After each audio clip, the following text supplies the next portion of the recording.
First Cow, new indie film released by A24, known for excellent indie films. This one was actually completed and shown on festivals back in 2019, but it had a wide digital release just last week. It's a period piece based on a novel called The Half-Life, although it is rather loosely based.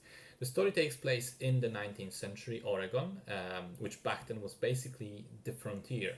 Wilderness awaited explorers and travelers willing to risk everything basically and try to make a fortune one way or another. In the first part of the film, a cook nicknamed Cookie is traveling with a band of such explorers to reach a fort in the middle of the wilderness. And during his travels, he meets a Chinese immigrant called King Lu, who's on the run from Russian bandits. Cookie helps King Lu escape, and the two then go their separate ways. Months later, they accidentally meet again and decide to try and set up a business, selling baked goods. However, they will need milk in order to set up the bakery. But the only cow that is around, the first cow in Oregon, as it were, belongs to a rich Englishman who does not like to share.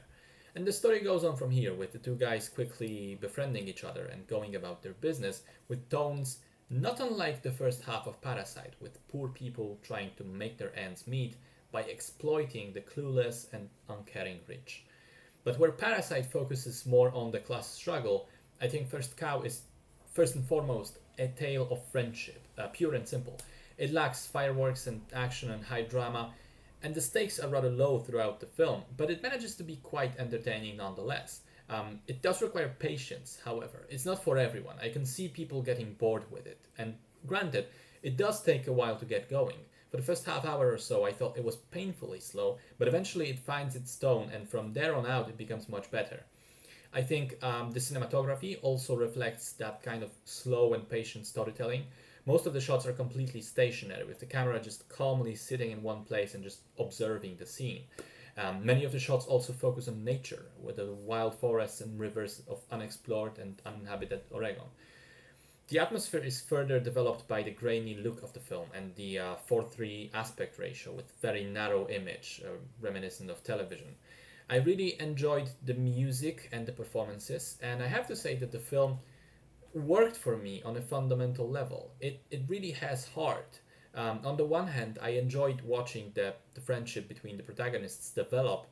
On the other hand, in the second half of the film, there is quite a bit of tension built around their slightly illegal activities, and I did catch myself being fairly invested in the story at that point. I cared about the characters, which to me signals that the movie did its job. I also really liked the ending. There is a point where I thought to myself, okay, this will be a nice moment to end, because if it goes any further, it feels like it will once again lose its steam, become slow like in the beginning. And then just as I thought that, it did actually end, so props for that. All in all, I think First Cow occupies that really weird category of movies that I really enjoyed, but I wouldn't necessarily recommend it to everybody.